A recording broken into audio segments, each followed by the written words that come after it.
Dari sana.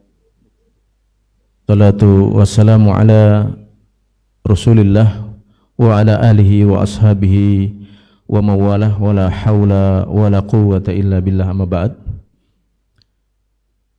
Bapak Ibu, keluarga besar Hiswana Migas, hafidhakumullahu ta'ala, yang semoga senantiasa dijaga oleh Allah tabaraka wa ta'ala. Di sesi yang pertama ini kita akan bersama-sama mendengarkan beberapa materi ataupun isi kajian tentang yang pertama, yaitu keberkahan harta. Sebelumnya kita mungkin sapa terlebih dahulu Ustadzuna, Ustadz Ami. Alhamdulillah. Assalamualaikum Ustadz. Waalaikumsalam warahmatullahi wabarakatuh. Pripun kabaripun? Mas Guntur di sini sejak jam berapa? Saya sejak jam 8 kurang 5 menit. Masya Allah, ini paling sabar ya. Alhamdulillah Ustadz. Tapi Pak Tio yang paling gasik itu, Ustadz ada Tio. yang lebih gasik lagi. Lebih gasik lagi. Luar biasa. Sebelum subuh sudah di sini mungkin? Bukan, sebelum saya. Masya Allah. Masya Allah. Ya, tadi itu banyak komen yang tergabung di Zoom. Ini kapan mulainya? Kapan mulainya? Saya nggak bisa jawab. Nggak bisa jawab ya Ustadz. Ini kita tergantung panitia masalahnya. Jangan Ustadz. Alhamdulillah tadi kita mendengarkan sambutan dan juga sedikit ini Ustadz. Sebelumnya udah pernah ketemu Koh Steve? Kalau beliau tadi bilang kan ketemu di labirin batin ya. Oh, berarti sudah pernah sebelumnya. Jadi pertemuan melalui batin. Tulisan saya dibaca beliau. Oh begitu, Masya Allah. Dan dulu para ulama memahami ketika kita membaca tulisan orang lain atau karya orang lain, kita seperti membersamai dia. Masya Allah. Makanya dulu ada gurunya Imam Bukhari namanya Abdullah bin Mubarak. Abdullah bin Mubarak ini termasuk orang yang jarang keluar rumah. Termasuk yang jarang keluar rumah. Nah, saat beliau ditanya sama temannya, "Ala tastauhish?" Apa kamu tidak merasa kesepian? Kok jarang keluar rumah? Lalu kata beliau, "Wa kaifa astauhishu wa ana ma ashabin Nabi sallallahu alaihi wasallam." Bagaimana aku merasa kesepian sementara aku bersama dengan para sahabat Nabi sallallahu alaihi wasallam. Jadi maksudnya ketika beliau membaca hadis ini dari Abu Hurairah, hadis ini dari Ibnu Umar, hadis dari sahabat A, sahabat B, itu seperti beliau sedang hadir di majelis sahabat itu. Makanya saat kita mendengarkan sebuah ceramah atau membaca sebuah karya, buku tertentu, salah satu di antara nuansa batin yang bisa kita bawa adalah kita itu seperti di depan majelis orang ini. Itu akan lebih terbawa emosi, lebih maksimal. Sebab kita tidak hanya sebatas membaca teksnya, tapi di saat yang sama kita seperti dapat nasihat dari yang bersangkutan. Masya Allah. Itu mungkin yang tadi beliau sampaikan dalam pengantar sambutan beliau ya. Jadi kita ketemu dalam labirin hati. Masya Allah. Saya meniru kosakata yang beliau pakai. Masya Allah. Atur nuwun, jazakumullah khairan Ustaz. Nah Ustaz, ini kan di sini berkumpul para pengusaha ya Ustaz ya. Alhamdulillah. Jadi mungkin kita sesi ini kita kayak semacam talk show gitu Ustaz. Baik, insya Allah. Cuman saya mau sampaikan sedikit disclaimer dulu Mas. Boleh. Pertama, kira-kira Bapak Ibu ini kuat untuk ikut kajian selama berapa jam? Nah, karena kalau dilihat dari Rantun kan sampai jam 3 sore nggak Pak Agung ya? Nah, insya Allah sampai jam 3 sore ya. Jadi kalau misalnya Pribon, ada istirahatnya. Campur istirahat sampai jam 3 sore. Jadi kalau sekiranya nanti setelah duhur kok mereka sudah mulai banyak yang ngantuk, harus istirahat, berarti perlu kita selesaikan gitu. Satu tidur selesai gitu. Sepakat nggak kayak gini? Hah? Sepakat. Kinten-kinten gimana ibu-ibu? Sanggup? Insya Allah. Insya Allah ya. Insya Allah. Mudah-mudahan Bapak Ibu semuanya diberi oleh Allah kekuatan untuk sabar. Amin. Sabar mendengarkan ya. Karena mungkin biasanya Bapak Ibu yang didengarkan sekarang mendengarkan, begitu?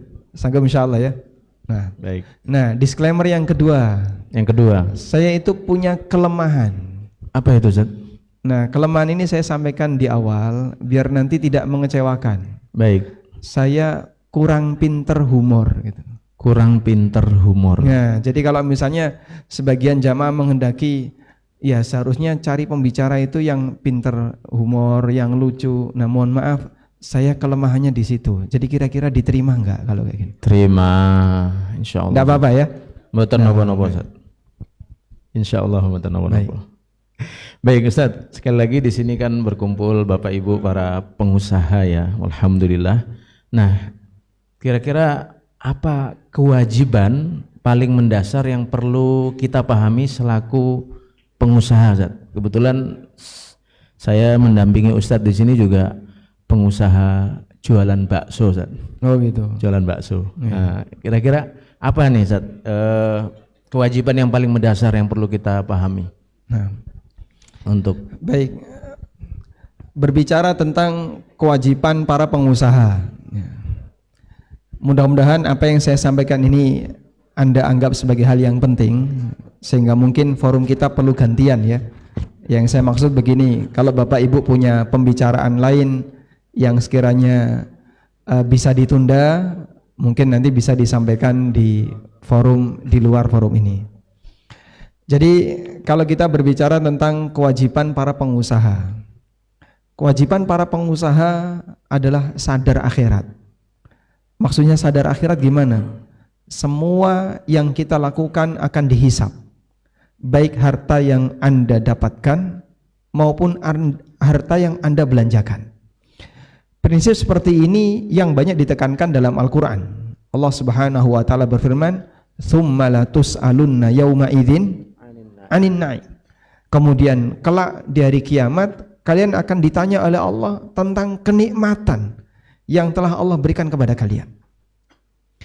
Bahkan Nabi SAW pernah menyebutkan, kenikmatan seperti apa sih Pak kadarnya yang akan ditanya oleh Allah? Apakah yang nilainya miliaran? Apakah yang bentuknya pom bensin? Atau yang bentuknya hotel? Atau yang bentuknya perusahaan? Atau yang seperti apa?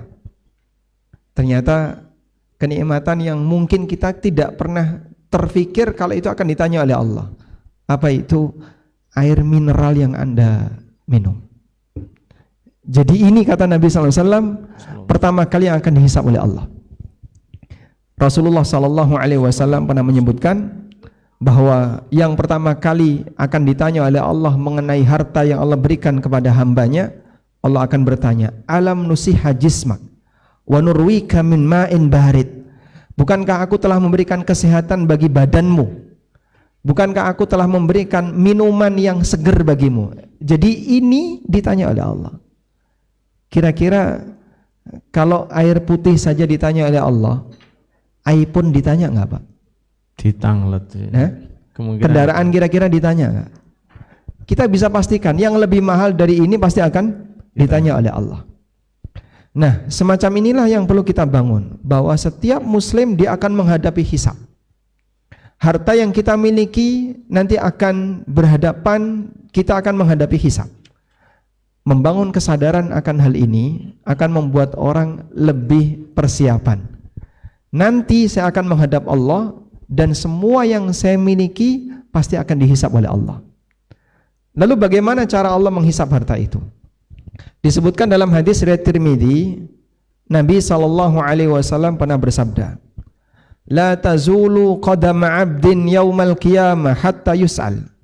Kaki seorang hamba akan ditanya besok di hari kiamat, sampai kaki seorang hamba tidak akan bergeser besok di hari kiamat sampai dia ditanya oleh Allah. Coba saya tampilkan hadisnya biar nanti Bapak Ibu bisa menyimak secara langsung. Rasulullah SAW bersabda, la tazulu qadama 'abdin yaumal qiyamah. Kaki seorang hamba tidak akan geser besok di hari kiamat hatta yus'al, sampai dia ditanya oleh Allah. Apa yang ditanya itu? Beliau sallallahu alaihi wasallam mengatakan, kita tampilkan hadisnya. An umrihi fima afna. Kita bakal ditanya oleh Allah tentang umur kita. Untuk apa umur itu kita habiskan? Bicara umur berarti apa? Waktu. Sedetik yang Allah berikan kepada kita akan ditanya oleh Allah. Untuk apa umur itu Anda gunakan? Wa an ilmihi fima fa'al, berkaitan dengan ilmunya. Sejauh mana Anda mengamalkan ilmu itu? Yang sudah tahu ini halal, ini haram, yang sudah ngerti ini dilarang. Sejauh mana Anda konsekuen dengan aturan itu? Akan ditanya oleh Allah. Wa an malihi, dan tentang hartanya. Min aina iktasabah wa fima anfaqah. Allah bakal bertanya, dari mana kau dapatkan harta itu dan untuk apa kau gunakan harta itu. Sehingga dalam urusan harta ada dua pintu yang akan ditanya, dari mana kita dapatkan harta itu dan bagaimana cara kita menggunakannya. Makanya kita tidak boleh punya prinsip yang penting kan saya yakin halal. Anda masih punya tugas yang kedua, yaitu memastikan penggunaan harta itu benar. Mungkin saja ada orang mendapatkan harta itu dengan cara yang mubah, tapi dia gagal dalam menggunakannya. Dia habiskan hartanya untuk sesuatu yang tidak bernilai pahala atau bahkan bisa bernilai maksiat. Maka dia mungkin lolos di bagian pertama, tapi dia gagal di bagian yang kedua. Wa an jismihi fima ablah, dan manusia akan ditanya oleh Allah tentang badannya. Untuk apa badan itu dia rusak? Yang namanya fisik ya, makin tua itu makin naik atau makin mengalami penurunan? Makin turun, makin lemah, makin mengalami penurunan dan seterusnya. Allah bakal tanya, dulu kamu waktu masih kuat kau gunakan untuk apa? Dulu waktu kamu masih sehat kau gunakan untuk apa? Sekarang kau sudah mulai sakit-sakitan, kepala sudah banyak beruban dan seterusnya. Semua itu akan ditanya oleh Allah Subhanahu wa taala. Baik. Dan jamaah, 4 ini kita semuanya punya. Kita diberi umur oleh Allah dengan usia yang Allah berikan kepada kita. Kita belajar agama sehingga kita tahu mana halal, mana haram, mana yang wajib untuk dikerjakan, mana yang sunnah untuk dilakukan, mana yang seharusnya kita tinggalkan. Dan kita diberi harta oleh Allah sehingga nanti Allah bakal tanya, dari mana harta itu kau dapatkan dan untuk apa kau gunakan harta itu. Dan kita diberi jasad yang sehat, Allah bakal tanya, jasadmu waktu sehat itu kau gunakan untuk apa? Membangun kesadaran semacam ini sekali lagi akan membuat orang bisa lebih persiapan. Dan kita perlu ingat, setinggi apapun pangkat dan derajat manusia, sekaya apapun harta yang dimiliki oleh manusia, sehebat apapun status sosialnya, dia tidak pernah bergeser dari status sebagai hamba. Semua adalah hamba. Saya, Bapak Ibu sekalian, semuanya hamba. Dan kita semua akan menghadap Allah Subhanahu wa taala. Baik. Nah, selanjutnya setelah kita punya kesadaran bahwasanya kita akan dihisab, Nabi SAW ingatkan, semakin kompleks hisab itu akan membuat orang semakin lama tertunda kesempatannya untuk masuk surga. Karena itu Nabi SAW pernah membuat perbandingan ya, antara muhajirin yang kaya dan muhajirin yang miskin. Rasulullah SAW pernah bersabda, inna fuqara'al muhajirin yasbiqunal aghniya yaumal qiyamah bi'arba'ina aman. Sesungguhnya orang-orang fakir, orang-orang miskin di kalangan umatku muhajirin, mereka masuk surga sebelum orang kaya di kalangan muhajirin di hari kiamat kelak. Berapa selisihnya? Bi'arba'ina aman, 40 tahun mas, 40 tahun. Ini perbandingan untuk orang yang sama-sama punya amal hijrah. Kaum muhajirin kita kenal ya, sahabat Abu Bakar, Umar, Uthman, dan para sahabat-sahabat yang lainnya yang kita kenal sebagai pejuang-pejuang dalam agama ini. Rasulullah SAW menyebutkan perbandingan selisih masuk surga antara muhajirin kaya dan muhajirin miskin, lebih dulu muhajirin miskin, selisihnya 40 tahun. Dan para ulama mengatakan, kenapa kok selisihnya panjang? Karena yang kaya harus menjalani hisab lebih lama. Ketika mereka berurusan dengan hisab yang lebih panjang, yang lebih lama, maka itu menjadi penyebab mereka tertunda untuk masuk surga. Makanya tidak heran ya, dulu ada sebagian di antara sahabat yang mereka lebih milih hidup miskin.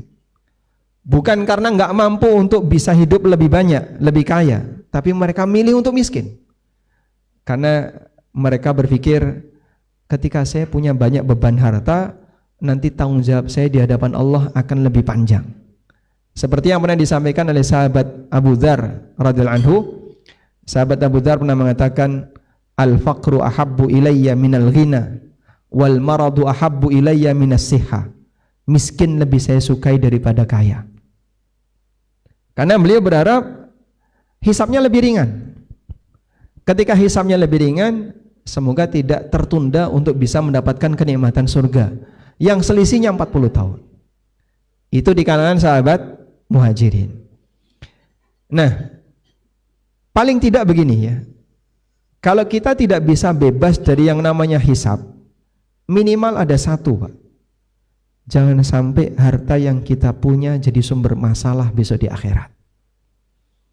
Yang selama ini kita perjuangkan, yang selama ini kita sayangi, kita banggakan di hadapan orang lain, bahkan mohon maaf ya, tidak jarang di antara kita sampai harus berseteru dengan, saya boleh sebut pemerintah misalnya. Tidak jarang di antara kita harus bergesekan dengan instansi A, instansi B, sampai harus nyogok kanan, nyogok kiri. Kita perjuangkan itu. Kadang kita sendiri capek ketika bergesekan dengan mereka. Kita perjuangkan harta itu. Tapi ternyata apa yang kita perjuangkan justru jadi sumber masalah besok di yaumil qiyamah. Di dunia mendapatkannya penuh masalah, di akhirat jadi masalah. Terus kapan kita bisa menikmatinya? Saya mohon maaf ya, misalnya ada nggak di antara bapak ibu yang pernah gesekan dengan peraturan yang ada? Mungkin Anda akan bilang, saya sering bergesekan dengan itu. Bahkan sampai Anda harus mengundang seorang konsultan, misalnya, untuk bisa selamat dalam urusan dengan peraturan yang ada di negara ini, misalnya. Ya, curhat para pengusaha ke kami itu cukup banyak, Pak. Mungkin Bapak Ibu sudah pernah tahu buku ini, dan buku ini ada di depan ya. Buku Fikih ASN dan Karyawan. Salah satu di antara latar belakang kenapa saya nulis buku ini adalah saking seringnya saya dengar curhat para pengusaha. Saya tergabung dengan dua asosiasi. Satu namanya KPMI, Komunitas Pengusaha Muslim Indonesia. Dan yang kedua Asosiasi Pengusaha Properti Syariah Indonesia, APSI. Dan mereka sering sekali curhat ke kami tentang bagaimana gesekan mereka dengan instansi-instansi terkait dan juga praktek-praktek yang terjadi di kalangan instansi itu. Maka saya buat buku ini dengan harapan, ya mudah-mudahan kalau saya tidak bisa berperan seperti para pahlawan yang dulu mereka berjuang dengan mati-matian untuk menjaga keutuhan negara ini, semoga dengan tulisan sedikit yang bisa memberikan insight bagi para aparat terkait atau para pengusaha, mudah-mudahan bisa mengubah karakter untuk mengajak mereka menjadi aparat yang lebih baik, yang lebih bertakwa kepada Allah.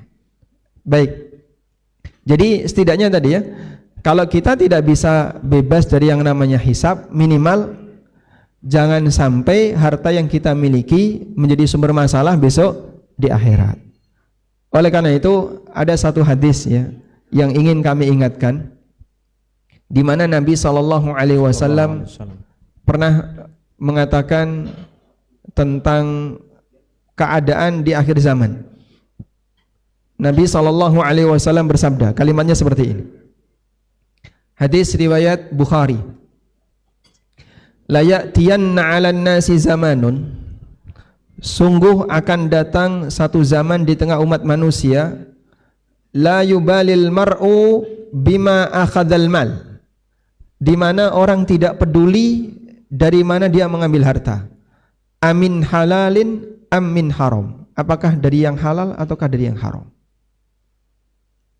Nabi SAW menyampaikan, sungguh akan datang satu zaman di tengah umat manusia di mana orang tidak peduli dari mana dia mengambil harta, apakah dari yang halal ataukah dari yang haram. Hadis riwayat Bukhari. Dan zaman itu boleh kita sebut saat ini sedang kita alami. Saat ini kita sedang alami. Orang nggak peduli dari mana dia mengambil harta, apakah dari yang halal atau dari yang haram. Yang dimaksud tidak peduli itu gimana, Pak? Makna yang pertama adalah dia nggak peduli aturan, sehingga sudah tahu itu haram, nggak peduli, tetap dia langgar.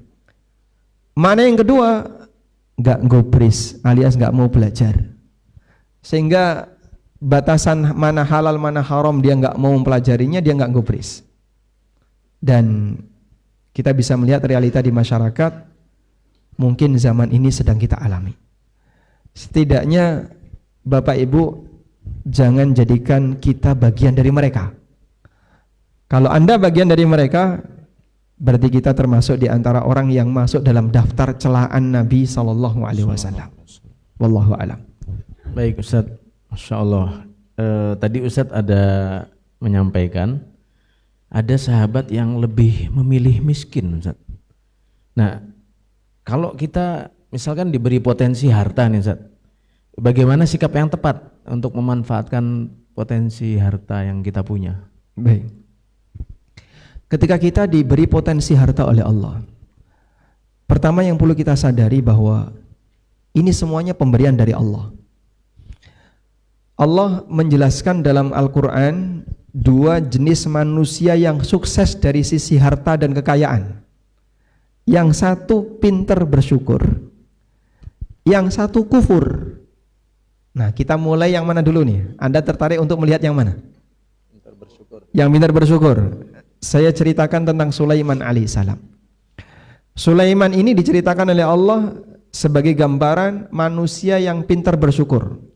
Allah Subhanahu wa taala jelaskan dalam Al-Qur'an, tepatnya di surat An-Naml. Nabi Sulaiman alaihissalam membuat sayembara.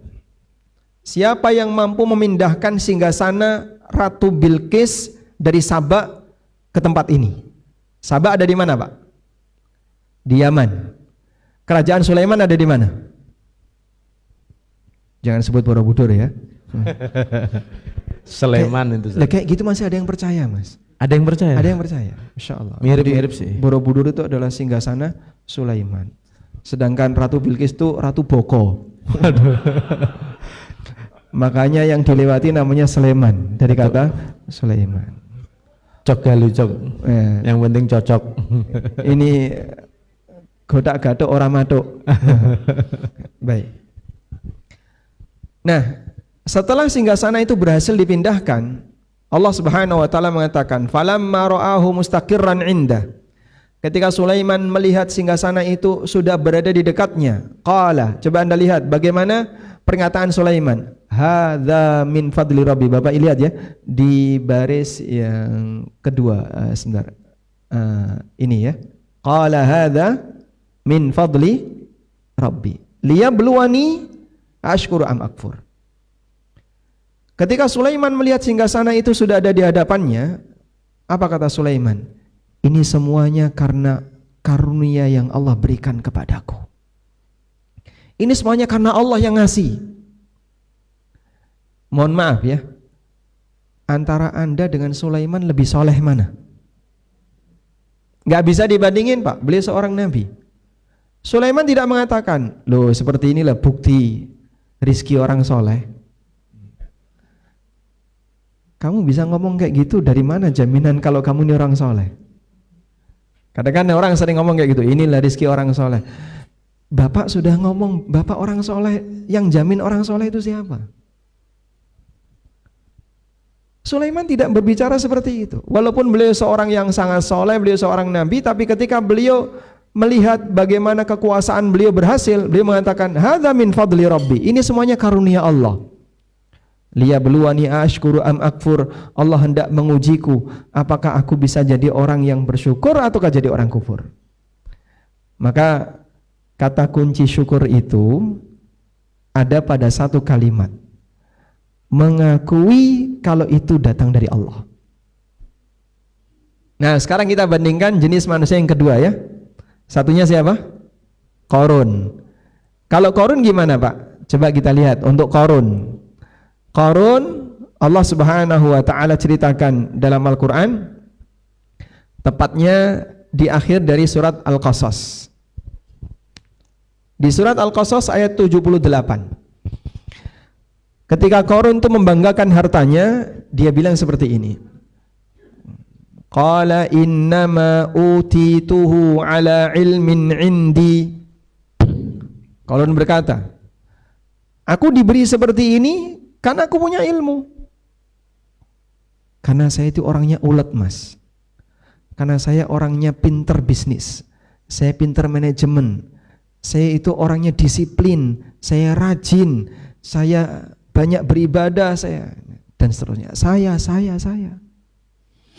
Jadi dia merasa dengan aneka kekayaan yang dia miliki itu karena kehebatan dia. Baik kehebatan sisi duniawi maupun kehebatan agama. Masih banyak orang yang kadang mengklaim, ya ini karena saya rajin tahajud. Mohon diingat, seperti ini juga berbahaya. Siapa yang bisa memastikan kalau Anda diberi harta seperti ini karena tahajud Anda? Karena saya rajin ibadah. Yang bisa memastikan itu siapa? Kita tidak bisa memastikan. Makanya Qarun ketika dia bangga dengan hartanya, dia bilang innama utituhu ala ilmin indi. Aku diberi semacam ini karena aku punya ilmu, karena saya wong pinter, karena saya pinter manajemen, karena saya pinter pemasaran, karena saya orangnya ulet, karena saya rajin, karena saya ini, karena saya. Itu ciri orang yang kufur terhadap nikmat. Baik, oleh karena itu kesadaran yang pertama, di saat Allah berikan kita potensi apapun, kita perlu ingat, ini semuanya karena pemberian Allah. Ini semuanya karena pemberian Allah. Hadza min fadli rabbi, ini murni karena pemberian Allah. Saya tidak punya kehebatan apapun sehingga saya bisa memiliki ini. Baik. Dan apapun yang namanya potensi, itu hanya potensi. Bernilai atau tidak tergantung dari bagaimana cara orang itu memanfaatkan potensinya. Maka sebatas punya potensi itu bukan prestasi. Karena itu saya ingin bedakan dua hal ini ya. Menurut Anda, dua ini sama atau beda? Ada potensi, ada prestasi. Antara potensi dengan prestasi itu sama atau beda, Pak? Hah? Sama atau beda? Beda. Baik. Bedanya di mana, Pak? Nah, ini. Kalau ada yang jawab dapat hadiah. Kasih hadiah. Kasih hadiah apa, Pak? Pak Ketua? Buku?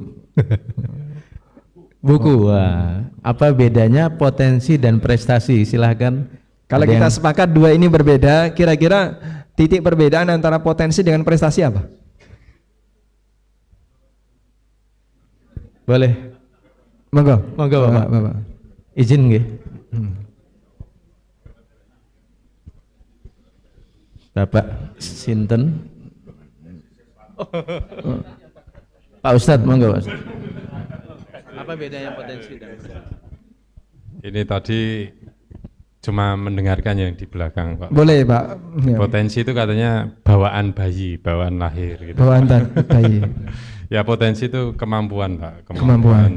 Yang terpendam, yang sebelum dikeluarkan untuk dapat menghasilkan sesuatu gitulah. Entah itu ilmu ataupun keahlian gitu. Kalau prestasi ya setelah lakukan, dilaksanakan, nah itu mendapatkan suatu hasil kerja lah, istilahnya seperti itu. Hasil kerja. Nah. Gitu. Baik, Masya Allah. Terima kasih Bapak. Dapat hadiah? Boleh Pak. Insya Allah dapat hadiah. Insya Allah dapat hadiah. Masya Allah. Berarti berprestasi ya, dapat hadiah. Baik. Setelah kita sepakat bahwa potensi dan prestasi ini dua hal yang berbeda. Sebenarnya kalau kita bicara masalah potensi, potensi manusia yang diberikan oleh Allah itu beragam.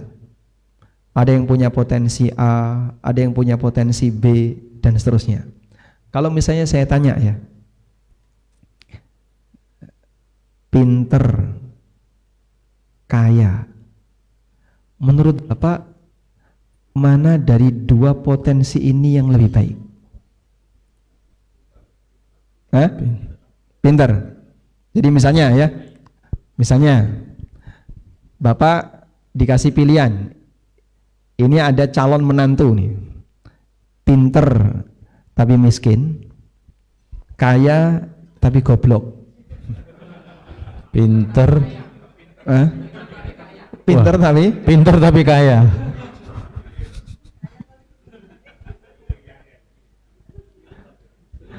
Pernah nggak ketemu Pak misalnya dia kaya tapi nggak pinter, ada Mas? Ada ya? Ada Pak? Kaya tapi nggak pinter, ada Pak? Ada ya. Pinter tapi miskin ada Pak? Banyak.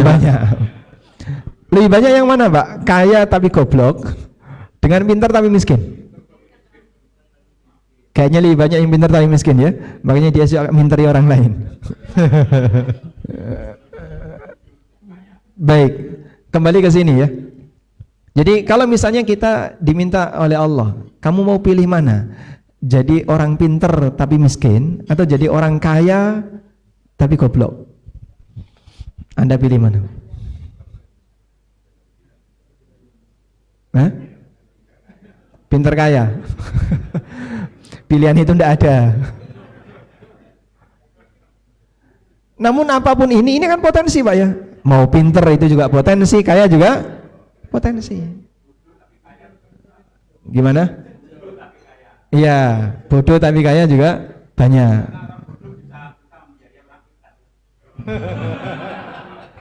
Orang kaya bisa membiayai orang pinter. Orang bodoh bisa membayari orang pinter karena kaya. Makanya milih mana Pak? Pinter kaya? Kok pinter kaya? Pinter tapi miskin? Atau kaya tapi bodoh? Baik, kita sepakat ini semuanya adalah potensi. Mau dimanapun potensi itu, tadi Bapak sudah sampaikan, itu pemberian dari Allah. Setelah kita paham bahwasanya ada konsep syukur, yaitu kita perlu menyadari semua ini pemberian dari Allah. Maka sebenarnya yang perlu kita kejar adalah bagian ini. Bagaimana cara Anda memanfaatkan potensi itu, itulah yang menentukan ukuran prestasi. Terus prestasi kita yang seperti apa Pak? Nah, prestasi kita itu ukurannya ini. Nabi SAW mengatakan, khairun nas anfa'uhum linnas. Manusa sing paling apik adalah yang paling manfaat bagi yang lain. Manusia yang terbaik adalah yang paling banyak memberikan manfaat bagi yang lain.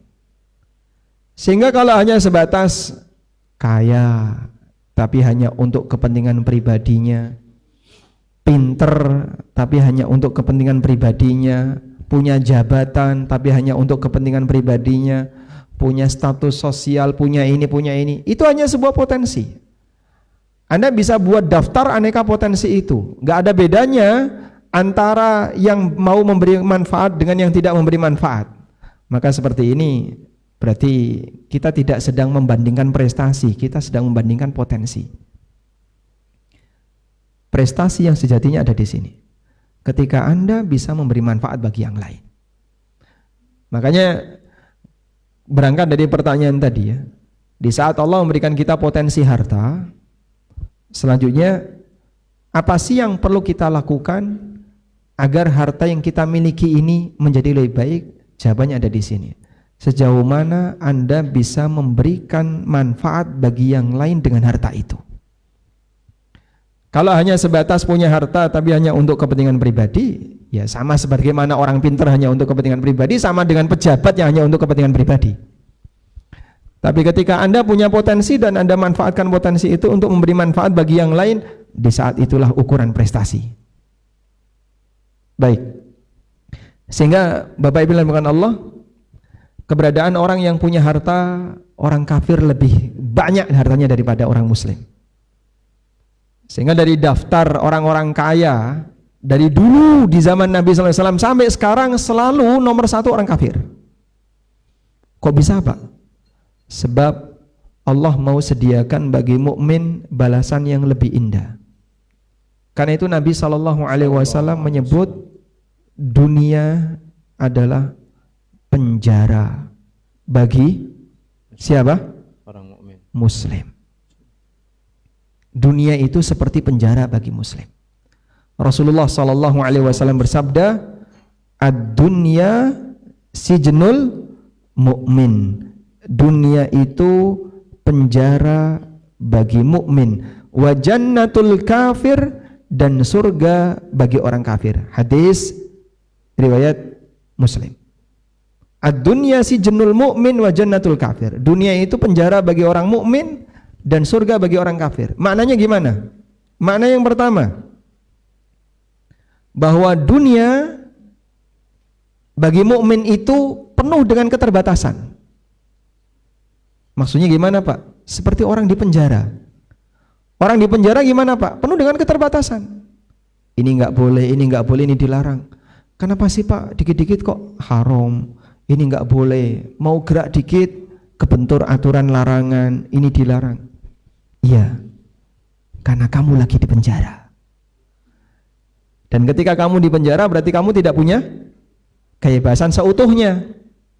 Nanti di akhirat kau dibebaskan oleh Allah. Khamr sekarang haram, di akhirat ada apa? Sungai khamr. Zina haram, nanti di akhirat Allah kasih itu bidadari dengan jumlah sekian. Ini haram, besok di akhirat Allah Subhanahu wa taala sediakan balasan yang tidak bisa dibandingkan dengan kenikmatan dunia.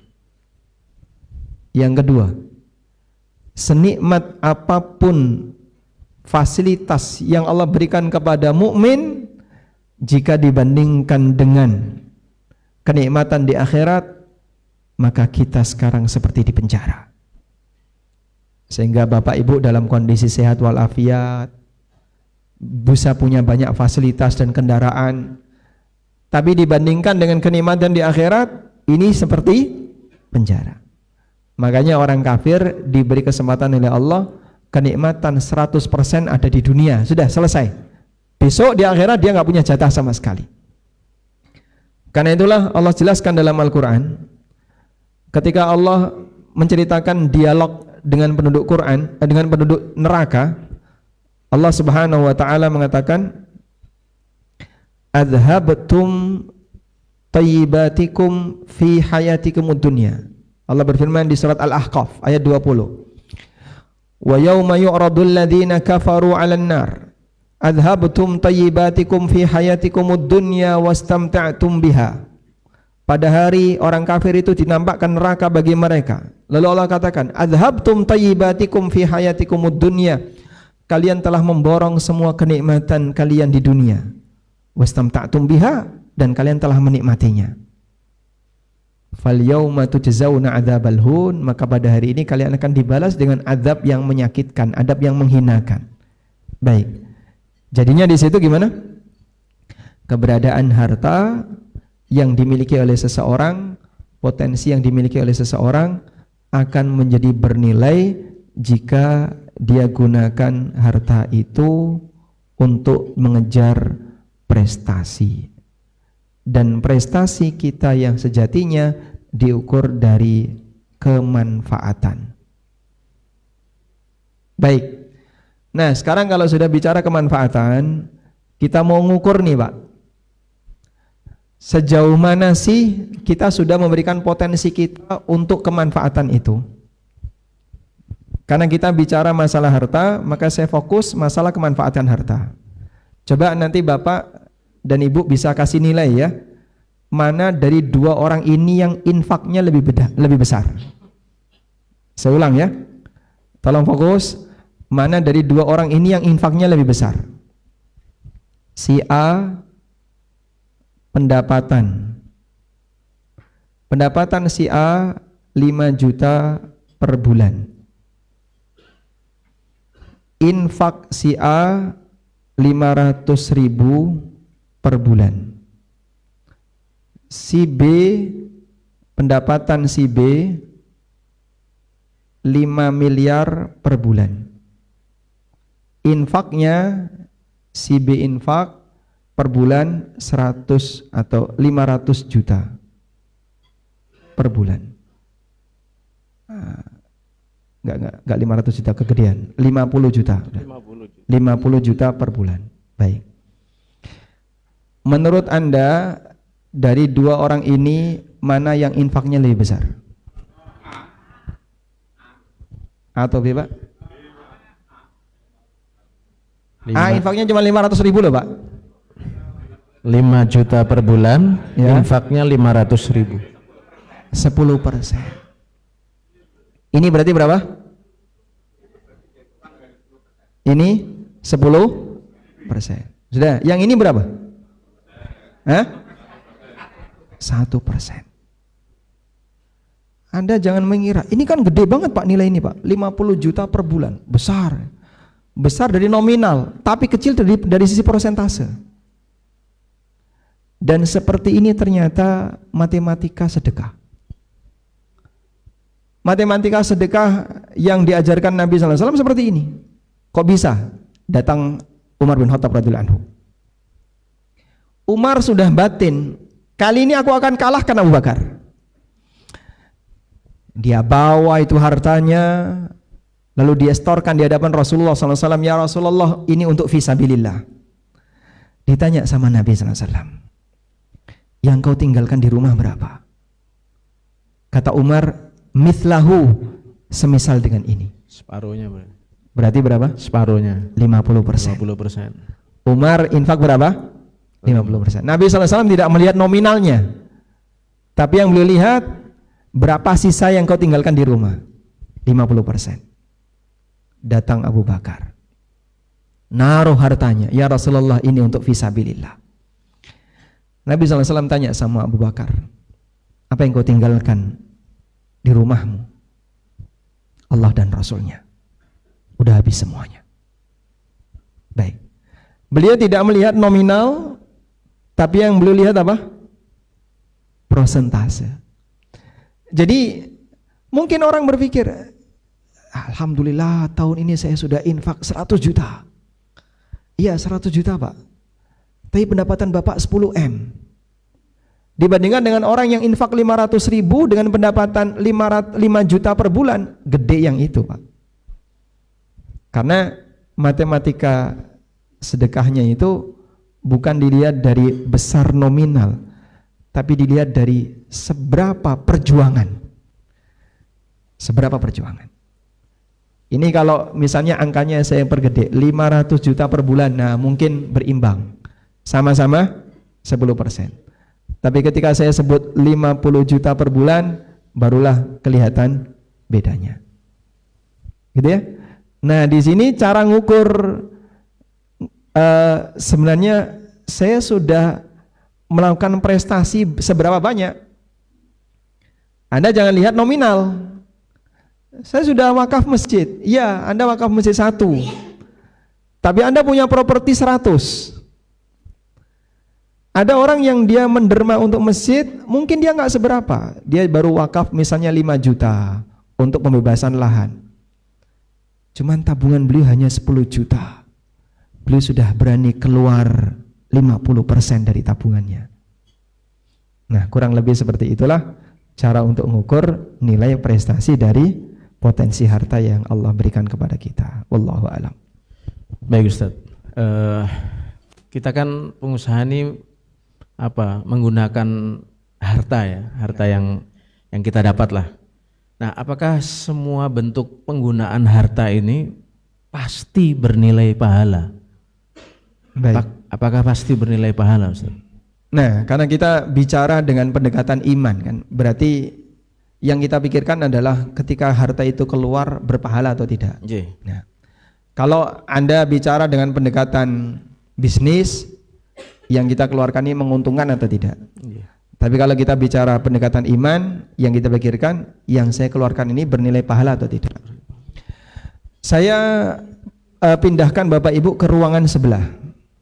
Di ruangan sebelah ini kita fokus membicarakan orang mengeluarkan harta untuk selain tujuan bisnis.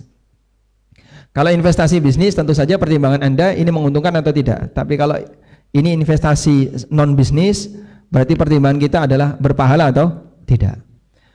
Nah, kalau kita sudah berada di ruangan non bisnis, di saat orang mengeluarkan harta, apakah selalu berpahala? Jawabannya tentu tidak. Tergantung dari bentuk pemanfaatannya. Jika pemanfaatannya tujuannya fi sabilillah, maka barulah bernilai pahala. Tapi kalau pemanfaatannya tidak fi sabilillah, berarti sebaliknya, enggak ada nilai pahalanya. Makanya di sini Allah sebutkan, orang kafir itu infak, tapi infaknya untuk nyari dosa. Allah Subhanahu wa taala berfirman di surat Al-Anfal. Gimana ayatnya? Liyasuddu. Di surat Al-Anfal ayat 36. Allah berfirman, "Innal ladzina kafaru yunfiquna amwalahum liyasuddu an sabilillah." Sesungguhnya orang kafir, mereka menginfakkan hartanya. Allah gunakan kata infak karena sama-sama mengeluarkan untuk tujuan non bisnis, untuk tujuan kegiatan sosial. Liyasuddu an sabilillah, tapi tujuannya menghalangi orang dari jalan Allah. Coba, menghalangi orang dari jalan Allah gimana, Pak? Dia keluarkan harta biar dakwah Islam itu tidak semakin tersebar. Jadi perjuangan itu kan pasti butuh pengorbanan ya. Betul. Termasuk salah satunya pengorbanan harta. Orang kafir juga berjuang gimana caranya biar kebenaran itu tidak tersebar. Nah, Allah sebut saat mereka mengeluarkan harta untuk itu, mereka disebut mengeluarkan harta untuk menghalangi jalan Allah. Sebaliknya, orang muslim berinfak untuk fisabilillah. Alladzina yunfiquna amwalahum fisabilillah. Orang-orang yang beriman dan mereka menginfakkan hartanya fisabilillah. Misalnya di sini perumpamaan yang Allah berikan, mathalul ladzina yunfiquna amwalahum fi sabilillahi kamathali habbatin ambatat sab'a sanabil. Perumpamaan orang yang menginfakkan hartanya fi sabilillah seperti orang yang punya sebutir bibit ambatat sab'a sanabil, yang satu biji ini bisa menumbuhkan 7 bulir. Fi kulli sumbulatin mi'atu habbah. Dalam satu bulir itu terisi 700 butir. Sehingga satu butir menghasilkan berapa? 700 kali lipat. Itulah pelipatan janji yang diberikan oleh Allah Ta'ala. Sepanjang dia manfaatkan harta itu untuk tujuan kebaikan, fisabilillah. Nah, sekarang kata kunci fisabilillah itu apa, Pak? Yang disebut dengan fisabilillah. Saya harap Anda tidak salah menggunakan kacamata dalam memandang fisabilillah, sehingga kita menderma harta dalam keyakinan kita fisabilillah, padahal hakikatnya fisabili syaiton misalnya. Fisabilillah itu artinya apa sih? Di jalan Allah. Kita mengeluarkan harta untuk fisabilillah, tapi sejatinya itu di jalan setan. Contohnya apa, Pak?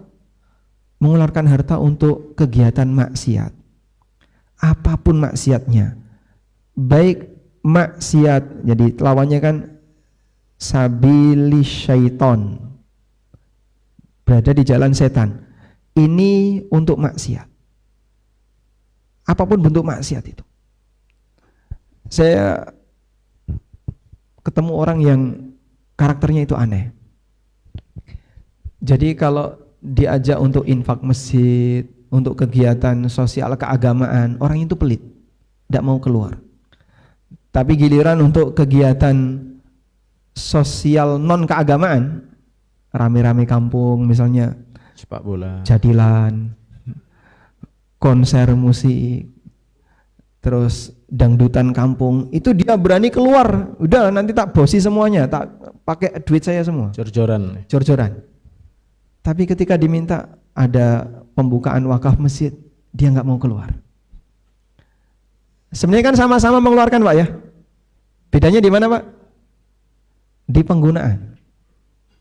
Makanya dari sinilah kita perlu cerdas dalam menderma.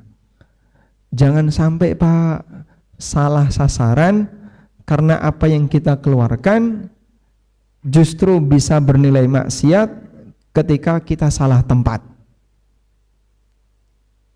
Sebagai contoh ya, ada orang yang ya mohon maaf ya, duitnya habis untuk jalan-jalan misalnya ke Eropa, ke Jepang, Korea, ke Amerika. Umroh jarang. Umroh jalan. Haji belum daftar. Haji belum daftar, umroh jarang, tapi saya sudah menginjakkan kakinya di Swiss, di Jerman, di mana lagi, di Eropa dia sudah kelilingi pakai visa Schengen. Tapi giliran umroh tidak pernah dia, jarang. Ini kan salah tempat ya. Makanya kita perlu pastikan dalam menggunakan harta, Anda sama-sama mengeluarkan sesuatu, nilai manfaatnya beda. Jangan sampai salah tempat. Wallahu a'lam. Tapi furoda sekarang susah juga. Ya, kalaupun susah ya harus sabar dengan haji plus. Sabar nggih. Ya. Oh, haji plus ya yang haji plus masih bisa. Mungkin dia bisa umrah beberapa kali sebelum dia berhaji. Gitu Ustaz ya. Mas Guntur, ini kita kasih kesempatan mereka, barangkali ada yang mau menyampaikan sesuatu. Sesi tanya jawab dibuka, boleh? Boleh, nanti sambil di slide itu. Baik. Bapak Ibu, semoga tetap semangat. Ada sesi tanya jawab ini, barangkali khusus materi ini saja atau di luar materi? Kita fokus materi ini dulu. Baik. Karena yang warisan belum. Oh iya, ya, orangnya belum meninggal, jadi tentang keberkahan harta. Monggo Bapak Ibu yang mau bertanya oh Masya Allah.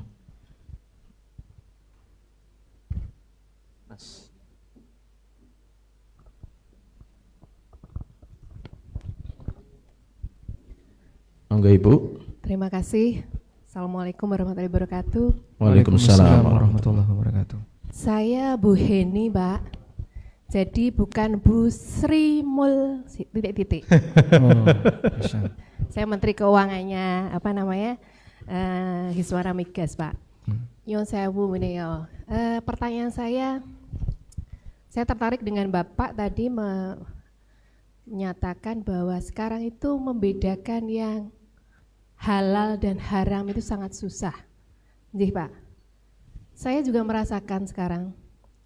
Jadi sampai saya itu kadang waktu ingin mengembangkan usaha, kakak saya tuh selalu bilang ini, kui sing mbok jai partneran kui duite halal apa haram begitu.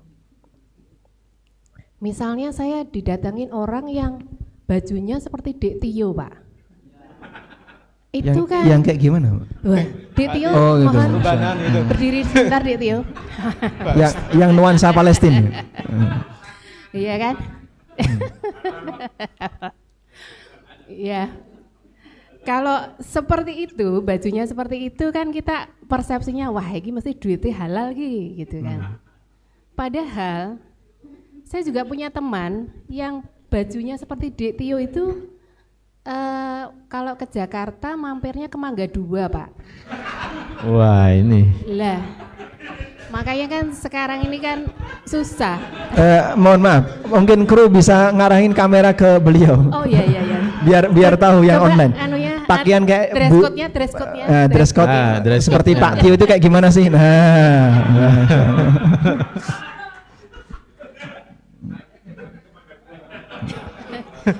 Kalau ke Jakarta, beliau pernah ke Mangga 2 belum? Bukan.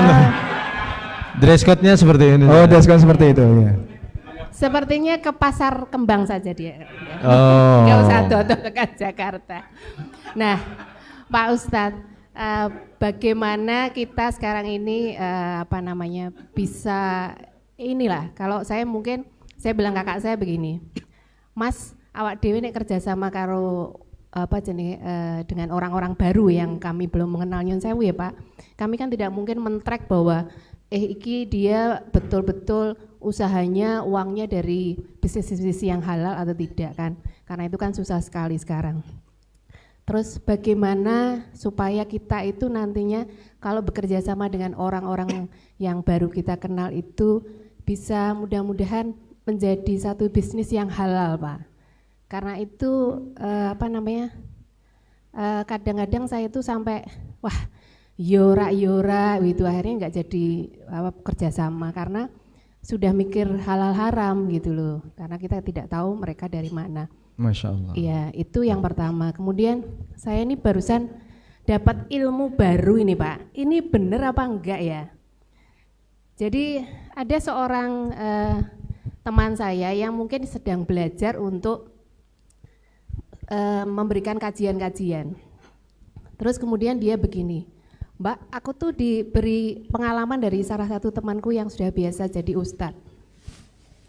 Dia itu sekarang kalau misalnya memberi kajian dan sebagainya, bilangnya nggak mau dibayar, gitu, nggak mau dibayar. Tapi kalau mau ngasih saya amplop monggo. Nanti amplopnya akan saya kembalikan dan bahkan akan saya tambahi. Terus saya tanya gini, loh kan berarti malah Pak Ustadznya malah sedekah banyak sekali, saya bilang. Iya Mbak, tapi Pak Ustadznya itu ternyata dititipin orang uang. Jadi nyun sewu ya Pak, kalau bahasanya kami ini pengusaha adalah cuci uang Pak. Jadi ada orang nitip uang, kemudian nek pas ceramah iki diberikan juga kepada umat-umatmu yang kamu beri kajian dan sebagainya. Saya tuh kalau sudah seperti itu kan kami ini jadinya jadi deg-degan malahan. Ya misalnya saya punya masjid yang kemudian diberi sumbangan dari orang, bukannya kami menolak, tapi terus kemudian kami setelah itu tahu bahwa oh ini kok ternyata punya tujuan seperti itu kan, tiwas tak tukok ke semen, betu atu kok ke watu, jebule dek nenek belakangnya seperti itu ya kan. Istilahnya bagaimana supaya kita itu dalam melangkah baik bisnis maupun dalam kehidupan sehari-hari, kalau kita ternyata menemui yang seperti itu tuh langkah kita tetap menjadi langkah yang baik, yang berkah dan halal. Itu pertanyaan dari saya Pak. Matur nuwun. Wassalamualaikum warahmatullahi wabarakatuh. Waalaikumsalam warahmatullahi wabarakatuh. Baik, Masya Allah. Coba kita jawab pertanyaan yang pertama tadi ya. Jadi keresahan beliau berkaitan dengan partner bisnis yang belum bisa dipastikan apakah hartanya halal atau haram. Sebab kalau hanya sebatas melihat penampilan, ya, terkadang penampilannya meyakinkan, tapi sikapnya meragukan. Kalau pakai batik kayak saya gini, penilaiannya gimana? Kinten. Oh, bukan, nggak termasuk ya, nggak ada mereknya tuh ini. Ini menghargai yang ngasih hadiah, ini cuma dikasih Pak. Ya. Baik. Coba Bapak Ibu kasih penilaian ya, mana dari dua bentuk ini yang lebih berat untuk dilakukan? Pertama, melakukan ketaatan. Yang kedua, mengikuti aturan.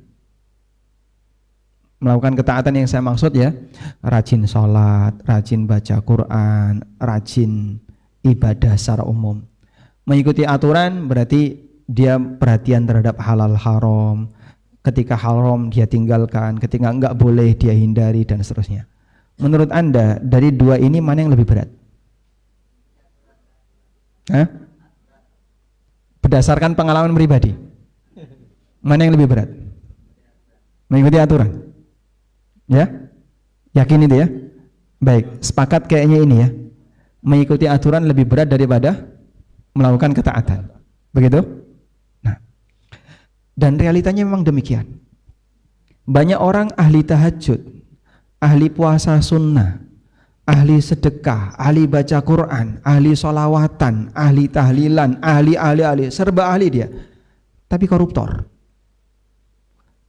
Dia rajin umroh, bolak-balik datang ke tanah suci, tapi korupsi. Ada kayak gitu Pak? Banyak. Kata. Jadi ini lebih berat, dan ibadah ini lebih sulit daripada yang pertama ini. Makanya kalau kita bicara sebatas ahli sholat, ahli tahajud, tunggalnya oke gitu ya. Yang bisa seperti itu banyak. Tapi kalau melihat orang yang komitmen dengan aturan, dia selalu istiqomah, nggak boleh ya nggak boleh, nggak pakai nawar, itu jarang. Musuhnya banyak. Sehingga kalau misalnya ada anggota Hiswana, mohon maaf ya, ada anggota Hiswana yang gara-gara satu anggota ini selalu ngerem yang lain, jangan nih sogok, nggak boleh, jangan sogok, akhirnya pasti akan dikasih julukan Mister Jangan. Mister Jangan. Semuanya serba nggak boleh. Gimana kamu bisa berkembang kalau semuanya nggak boleh? Dan berat untuk seperti itu. Makanya tadi yang disebutkan Nabi sallallahu alaihi wasallam akan datang satu zaman di mana orang nggak peduli masalah halal haram. Dia tahu itu haram. Alah, zaman segini Mas, nyari yang haram aja sulit. Kok mikir yang halal? Udah, kamu jangan jadi orang yang repot. Agama ini mudah, alasannya agama ini mudah, tapi disepelek nih. Dia menyepelekan. Oleh karena itu, belajar untuk ngikuti aturan lebih berat daripada belajar untuk zikir. Belajar untuk jadi orang yang komitmen dengan halal haram lebih susah daripada belajar untuk jadi orang ahli tahajud. Ada seorang wanita yang dilaporkan kepada Nabi SAW, ya Rasulullah, saya punya tetangga, wa dzukira min siyamiha wa qiyamiha wa salatiha, diceritakan orang itu rajin tahajud, rajin puasa sunnah, rajin zikir, rajin ini, walakin tu'dzi jaraha bilisaniha, tapi sayangnya wanita ini sering menyakiti orang lain dengan lisannya. Apa kata Nabi SAW? La khaira fiha, wanita ini rano apike, hiya finnar, nyemplung neraka. Ketaatan pribadi ini kan soleh pribadi, tidak diimbangi dengan soleh sosial. Sehingga kadang ada orang yang beralasan dengan kesolehan pribadi untuk membungkus kejahatan sosial. Saya mendengar dari seorang pengusaha, ketemu dengan salah satu, saya boleh sebut ya, kadang ceramah saya agak free speech sedikit ya, anggota DPR. Si anggota DPR ini bilang di depan teman saya, dadi wong ki sing penting rajin poso sunnah, rajin tahajud, ojo lali sedekah, wis kaya ngene iki gak apa-apa, kaya ngene iki gak apa-apa. Jadi maksud kayak gini gak apa-apa itu nerima sogok, nerima suap, bagi dia itu terasa ringan. Orang akan menganggap dosa itu ringan di hadapan matanya ketika dia merasa dengan amal itu bisa hilang. Makanya coba Bapak Ibu lihat ini ya, ini praktek kejahatan tapi dibungkus dengan kesolehan, dan karena gara-gara itu dia sampai berani menghilangkan nyawa. Ya, Anda lihat ini. Allah Subhanahu wa taala berfirman di surat Yusuf ayat yang ke-9. Lihat ini. Uqtulu Yusuf abitrahuhu ardan yakhlu lakum wajhu abikum wa takunu min ba'dihi qauman salihin. Bunuh itu Yusuf. Buang dia ke padang pasir.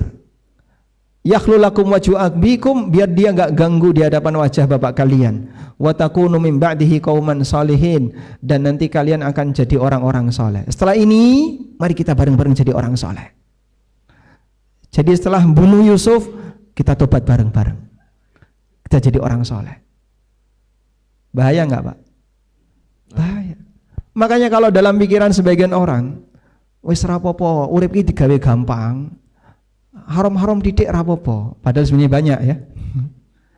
Nanti bareng ini awake dhewe umroh, awake dhewe haji, ojo lali sedekah, infak, sing jenenge zakat itu mensucikan harta. Dalam pikiran dia harta haram bisa jadi bersih gara-gara perbuatan amal lain. Dia zakat, subhanallah. Dan karena alasan inilah sehingga orang itu jadi lebih berani untuk maksiat. Makanya kalau tadi diceritakan penampilannya kelihatannya soleh, tapi sering ke sarkem. Mohon maaf, nggih. Saya sendiri juga sering, Bu, ke sarkem. Lewat. Hah? Lewat. Lah pintu selatan stasiun Jogja. Oh iya, jalan Pasar Kembang itu. Nggih to, nek mau naik kereta bandara kan harus lewat sarkem. Sehingga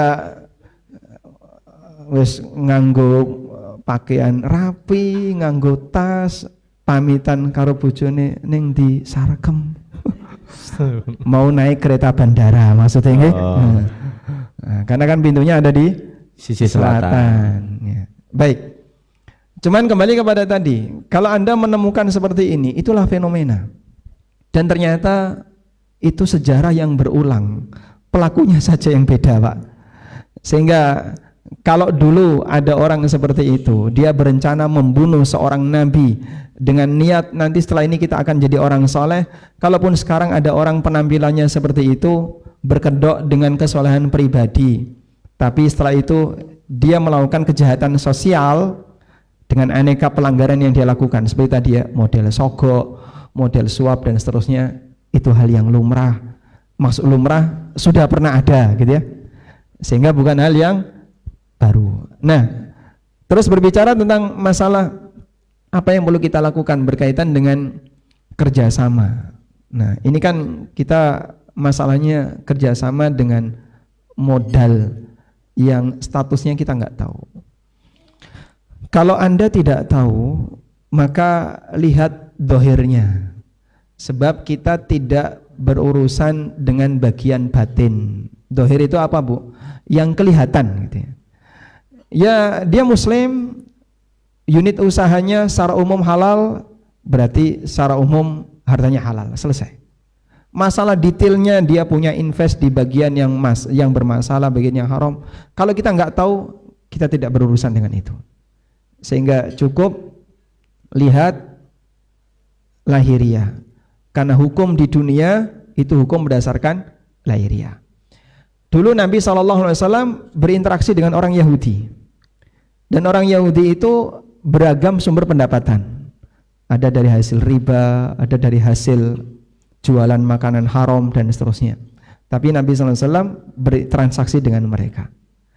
Sepanjang mereka masih punya sumber pendapatan halal, maka selagi itu dominan, insya Allah tidak masalah. Wallahu a'lam. Selanjutnya terkait tadi ya, masalah cuci uang. Nah, cuci uang ini saya boleh sebut ada dua. Jadi begini, harta haram itu ada dua. Ada harta haram karena didapatkan dengan cara zalim, hasil menipu, hasil korupsi, hasil malak orang lain dan seterusnya.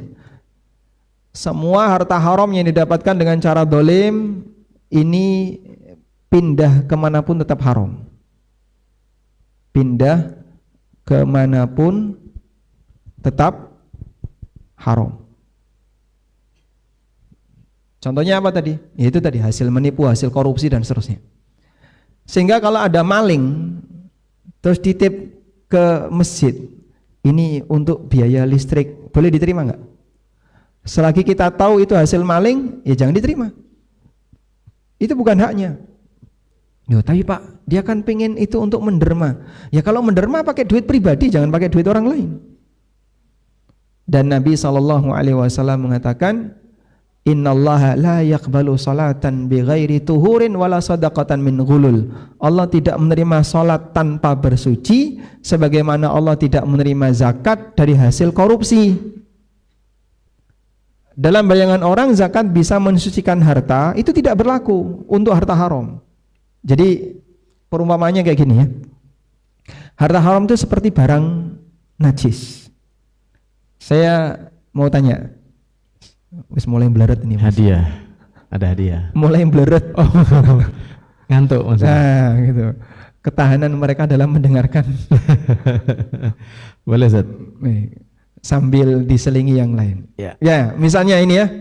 Ini ada air suci, okay?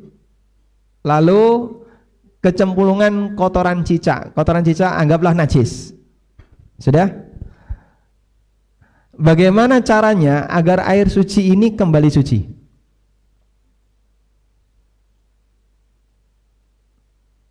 Hah? Dibuang. Berarti airnya hilang semua. Kotoran cicaknya diambil plus yang kena bekasnya ya. Nah, sehingga bagian yang terkena pengaruh kotoran cicak tadi kita hilangkan. Sisanya kan suci. Ngerti nggih? Misalnya baju kita kena najis, digunting enggak Pak? Pripun? Dicuci. Kenapa dicuci?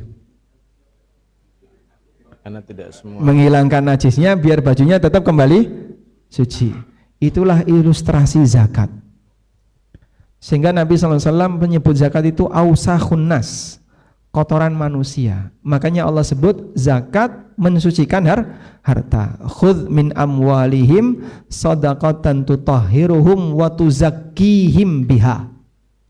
Zakat itu tuzakkihim biha, mensucikan mereka dari harta suci, yaitu harta halal yang mungkin kecampuran. Namanya orang ketika nyari harta kan kadang kecampuran yang najis, kecampuran yang haram, syubhat dan seterusnya. Bersihkan dengan zakat. Tapi kalau mohon maaf, kotoran manusia dipadatkan, ya, dipres sampai padat, setelah itu diamplas sampai halus, licin seperti batu akik. Tetap apa? Jadi suci enggak? Walaupun sudah diperhalus. Kenapa? Karena ini zat najis. Sehingga zat najis gimana cara membersihkan? Buang semua. Buang semua. Maka harta haram itu cara membersihkannya gimana? Keluarkan semua. Baik, bayangan koruptor misalnya. Ini matematika koruptor ya. Kan begini Mas. Sedekah satu itu dilipatkan berapa kali? Dilipatkan minimal 10 kali. Oke? Minimal kan 10 kali ya. Baik. Dosa satu dihitung satu. Keadilan Allah, dosa satu dihitung satu, maksiat satu dihitung satu, taat satu dilipatkan 10. Ya? Ada orang nih ya, korupsi 100 juta. Banyak atau dikit Pak?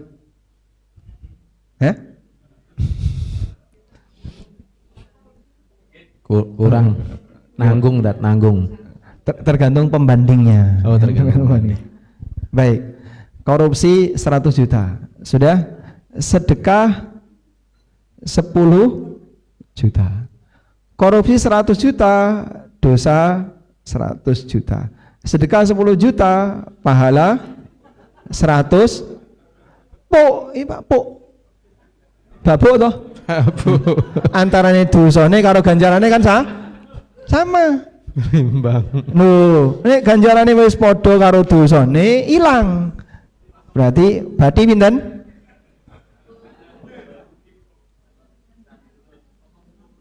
Potong 10%.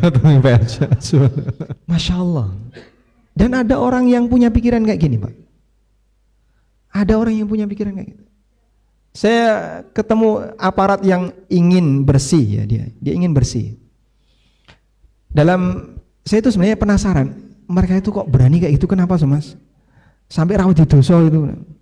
Iya, karena mereka itu punya bayangan dengan korupsi yang mereka terima sekian, itu nanti cuci uang sekian, selesai.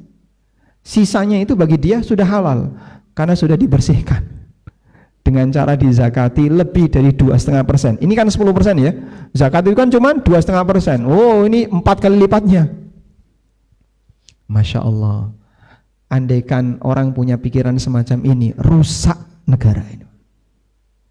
Makanya pemikiran sesat seperti ini tidak boleh kita biarkan, sehingga harus kita berantas.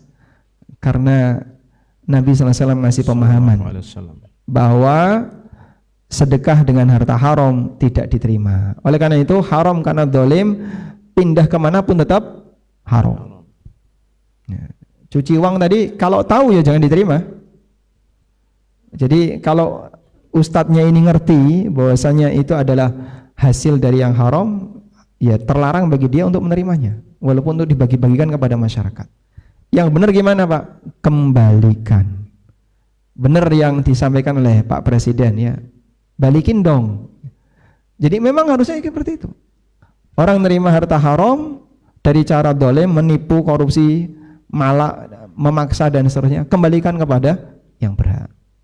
Yang kedua, harta haram karena saling ridho. Harta haram karena saling ridho. Contoh ya, jualan khomer, jualan apa lagi? Hasil riba misalnya. Misalnya termasuk juga kasus tadi ya, praktek pelacuran yang berbayar. Lalu bayaran itu dimiliki oleh si wanita tadi. Apakah harus dikembalikan kepada pelaku? Ya tambah seneng. Wes entuk manfaat, duitnya balik. Tuman. Rano lerene nih. Lah terus gimana? Makanya penyelesaiannya bukan dikembalikan. Nah seperti ini disalurkan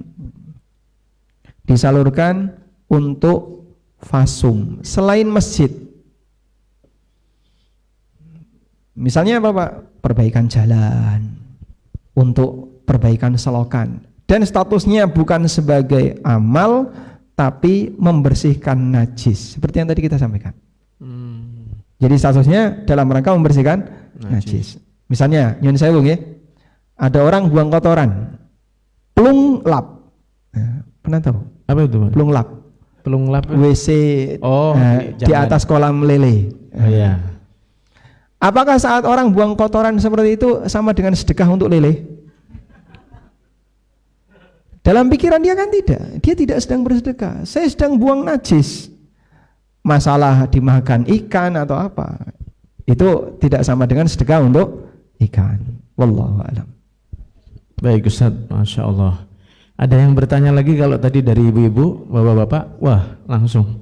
Enggak Mas?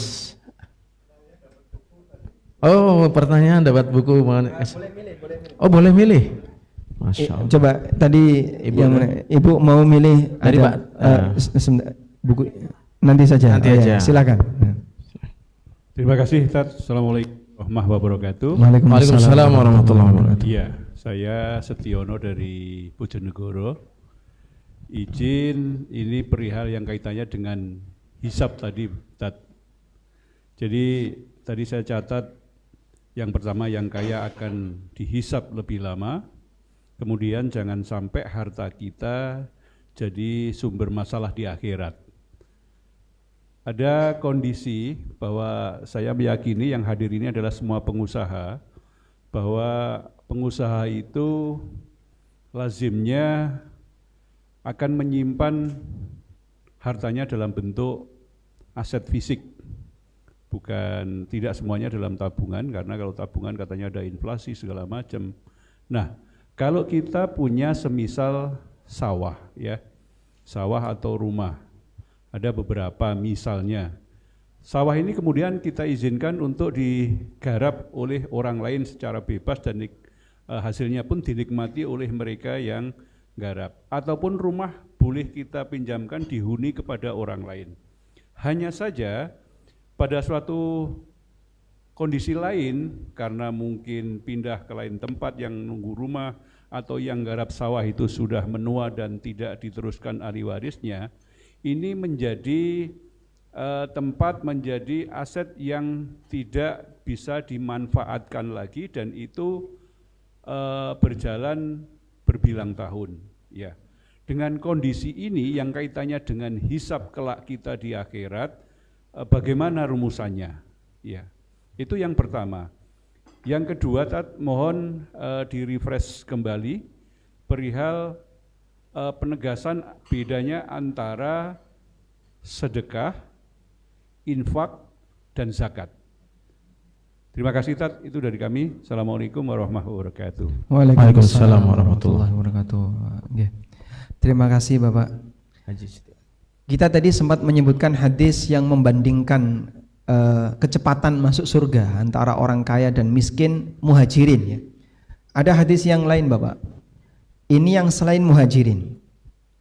Hadis dari Abdullah bin Umar radhiyallahu anhu, Nabi SAW mengatakan, "Ya ma'syaral fuqara, ala ubasyirukum." Wahai para orang miskin, maukah ku sampaikan kabar gembira untuk kalian? Inna fuqara al-mu'minin, sesungguhnya orang miskin di kalangan orang mukmin, yadkhulunal jannata qabla aghniyaihim binisfi yaumin. Mereka masuk surga sebelum orang kaya selisihnya setengah hari. Khamsimi'ati amin, yaitu 500 tahun.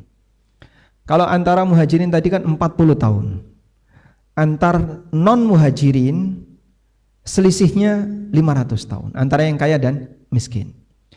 Kita mengimani realita ini sebagaimana yang disabdakan Nabi SAW, terlepas dari masalah apakah harta kita termanfaatkan atau tidak. Karena ini berkaitan dengan kepemilikan. Semakin banyak yang memiliki harta, semakin banyak orang memiliki harta, dia akan menghadapi konsekuensi tadi. Dia harus mempertanggungjawabkannya di hadapan Allah Subhanahu wa taala. Kalau yang tadi air putih saja pasti akan dihisab, apalagi yang lebih bernilai, yang lebih mahal daripada air putih. Oleh karena itu, tadi kita sampaikan, jika kita tidak bisa lepas dari hisab, saya mau menghindari hisab mana mungkin, tidak bisa. Minimal tadi ya, jangan sampai harta yang kita punya jadi sumber masalah. Sebab karakter dunia hanya ada dua. Karakter dunia itu yang halal dihisab, yang haram diazab. Anda tidak bisa nyari yang ketiga. Dunia hanya ada dua kemungkinan ini, antara dihisab atau diazab. Ketika Anda bisa memanfaatkan harta itu untuk hal yang baik, seperti tadi ya, punya properti berupa lahan, kemudian diserahkan kepada orang, silahkan dikelola, nanti hasilnya kalian ambil semuanya, enggak apa-apa. Alhamdulillah, mudah-mudahan kita ketika dihisab tidak bermasalah. Ketika harta itu kita manfaatkan untuk kebaikan, walhamdulillah ketika dihisab tidak jadi sumber masalah.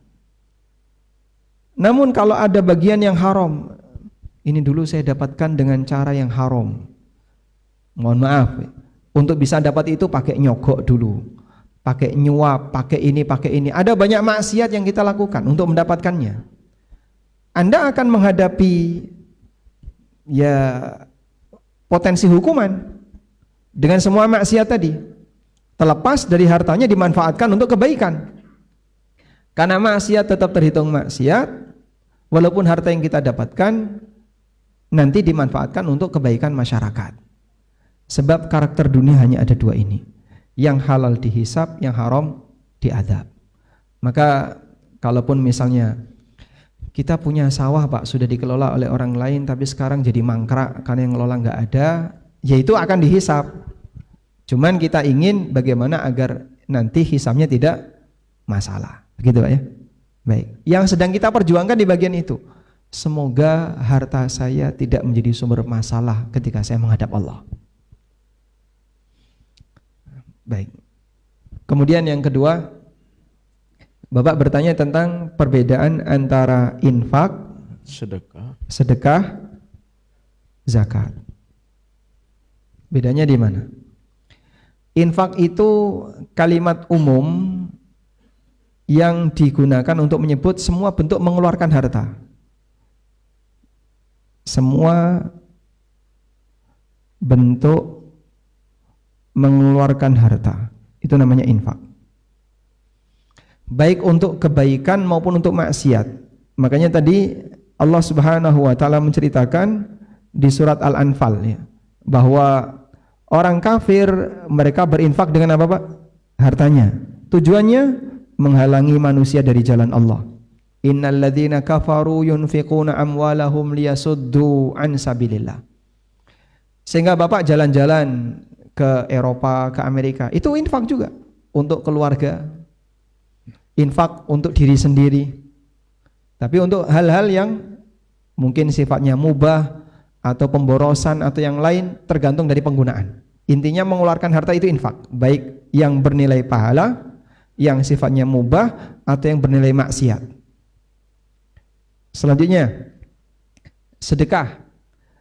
Sedekah ini adalah mengeluarkan harta untuk tujuan ibadah. Sehingga sedekah dilakukan karena pengaruh ideologi, karena pengaruh keyakinan. Oleh karena itu, ketika orang berada di ideologi tertentu, dia akan keluarkan hartanya sesuai dengan ideologinya. Dia yang tidak mau, yang tidak sejalan dengan ideologinya.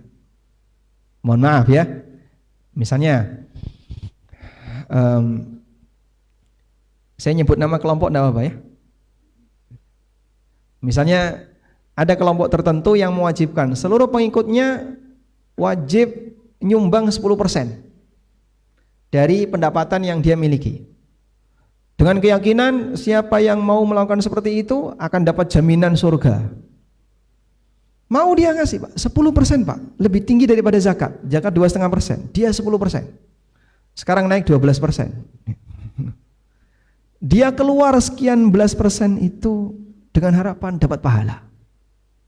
Terkumpullah di pusat dengan nilai yang besar sehingga jadi kas bagi lembaga ini di pusat. Dan itu cukup banyak. Di negara kita ada beberapa sekte yang seperti itu. Kenapa dia mau? Dia punya keyakinan. Baik, begitu dia keluar dari lembaga tadi, dari sekte tadi, sepeser pun dia sudah nggak mau lagi untuk mengeluarkan itu.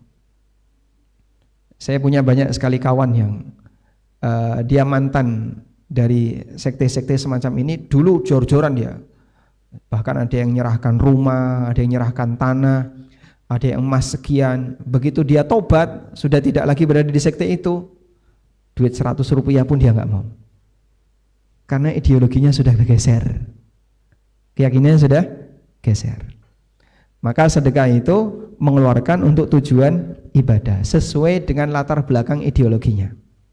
Baik, ada orang yang dia mau keluar banyak karena dia yakin dengan ini saya akan mendapatkan pahala yang besar. Sehingga mohon maaf Pak, kalau orang sedekah 5M itu rugi enggak? Orang sedekah 5M itu rugi enggak? Hah? Tidak. Kan dia enggak dapat apa-apa. Hah? Karena yang dia kejar bukan materi. Yang dia kejar apa? Pahala. Nah, di saat dia ngejar itu, maka walaupun keluar dalam jumlah besar, itu tidak dinilai sebagai kerugian. Bisa dipahami Pak ya? Baik. Terus zakat, bedanya apa dengan zakat? Zakat itu sedekah yang wajib. Nah, ini dibatasi oleh Allah hanya 2,5% untuk mal. Untuk zakat mal 2,5%. Nah, yang wajib 2,5%. Lebihnya sunnah. Maka kalau kita sedekah dalam Islam yang wajib 2,5%, selebihnya statusnya sedekah sunnah. Baik, insya Allah bisa dipahami Bapak? Alhamdulillah. Matur nuwun, jazakumullah khairan Bapak Haji Setiono. Dan selanjutnya ini sudah terdengar samar-samar adzan zuhur, Ustaz. Jadi kita istirahat dulu, isoma. Setelah itu nanti kita kumpul kembali setelah beristirahat. Dan insyaallah. Bapak Ibu booking kamar di sini enggak? Ada yang baik. Mungkin yang sudah booking kamar di sini saya sarankan tidur siang. Karena perjalanan kita masih panjang. Oh gitu. Mas sampai asar ya Ustaz ya? Sampai asar. Insyaallah kuat ya. Setelah isoma Ustaz. Ya, biasanya kan ikut rapat lama ya. Baik Bapak Ibu rahimani wa rahimakumullah, kita rehat sejenak. Insyaallah kita nanti akan bertemu lagi dengan tentunya beberapa pertanyaan-pertanyaan Ustaz. Karena masih ada beberapa pertanyaan barangkali yang belum disampaikan. Nanti sedikit sebelum kita masuk ke sesi kedua insyaallah taala. Baik demikian, wallahu taala alam bisawab wa sallallahu ala nabiyina Muhammad. Alhamdulillah. Baik, untuk sesi berikutnya nanti kita ketemu lagi di pukul 13 insyaallah di jam 1 siang. Untuk itu bagi yang perjalanan bisa dijama barangkali nanti atau mau diakhirkan kami persilahkan. Wallahu taala alam bisawab wa sallallahu ala nabiyina Muhammad. Walhamdulillahirabbil alamin. Assalamualaikum warahmatullahi wabarakatuh.